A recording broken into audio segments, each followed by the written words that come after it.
Richard Fontenot is a fourth-generation farmer on 4,000 acres of land in Evangeline Parish. He farms soybeans, rice, and crawfish. He's gearing up for the crawfish season and expects a hearty crop of crawdads. This was in rice this past year, harvested in the fall, flooded back up in October, and this spring we're going to start the crawfish harvest. The field behind us is a rotational field that we're going to do the same thing this year, but just in alternating each year with the crop. Rice is one of several commodity crops with protections in the U.S. Farm Bill under a program tied to reference prices. These are preset price levels for certain commodities that trigger government support payments to farmers when market prices fall below certain thresholds. They're part of the Price Loss Coverage Program, which helps stabilize farm income and protect against price volatility. Farmers are operating under outdated reference prices because the Farm Bill has been stalled in Congress for the past 3 years. It's up for a vote and updates to its policies and prices and practices every 5 years.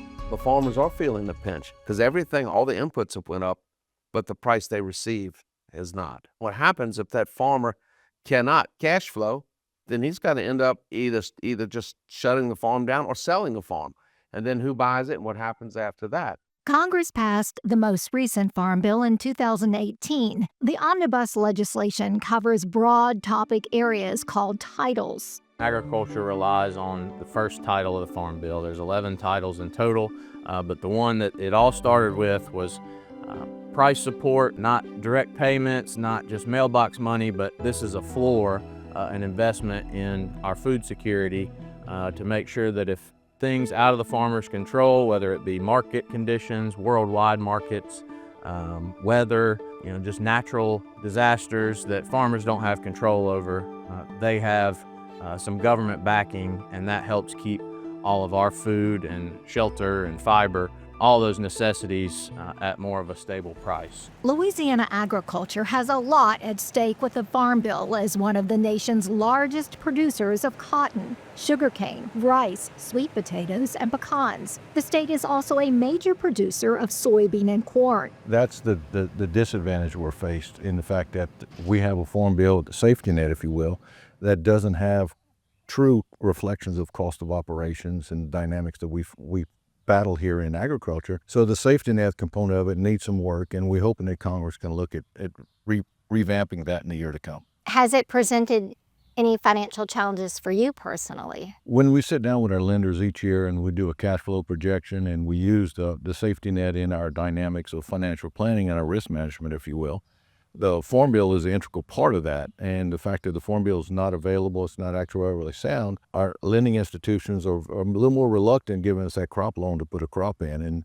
certain sectors in Louisiana are a little more critical, a little more sensitive in the crop rotations. And I got some friends in the northern part of the state that without an equitable Farm Bill, they're not going to get a loan in 2025. For most corn farmers, they've lost money for 3 years in a row.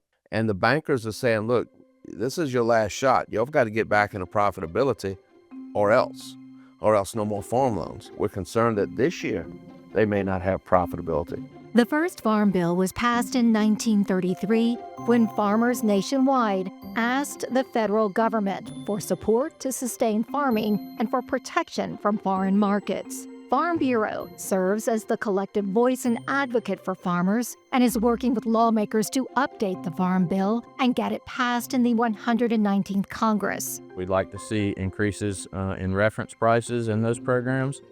We'd like to see some more investment into crop insurance. That's another safety net tool, but it's not very affordable. It's not very nimble in terms of the crops that we grow in Louisiana versus other parts of the country.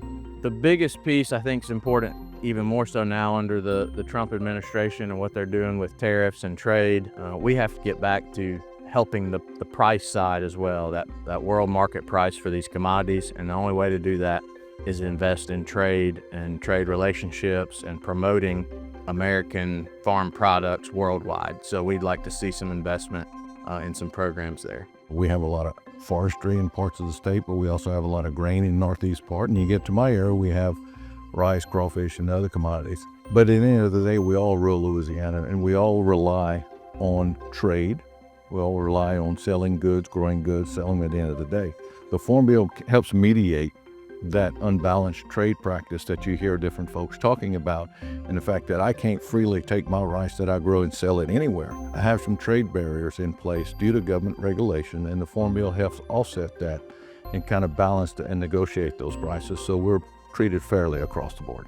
The bulk of the Farm Bill funding goes to nutrition programs, including SNAP, a federal entitlement program that provides food for low-income families. Commodity programs, crop insurance, and conservation programs comprise a much smaller percentage of the Farm Bill funding. Are you concerned that the reference price correction is going to get lost in the politicizing of the SNAP program? Yes, it all gets tied in together on the political airwaves. But the truth is, and there's been a lot of discussion, separate the two. Many people are afraid we'll never pass the commodity section if we don't tie it in to the SNAP section. But I think it's time they stand on their own, up or down, okay? And let's go ahead and get it done. In the coming weeks, Richard will seed his land for soybean and rice crops. At the time of our interview, neither the House nor the Senate has brought its version of the Farm Bill up for a vote. According to the LSU Ag Center, for every dollar in agriculture, we turn it over 7 times in agriculture. So if you look at in terms of nucleus, so we got 7 ranks that we touch outside of our immediate production agriculture, whether it be the guy at the mechanic shop or the guy that's buying the seed, chemical, fertilizer, fuel, or it's the bank and the lenders. All those different players are part of agriculture, and they're part of the heart of rural Louisiana, and that is why it is critical we protect that component.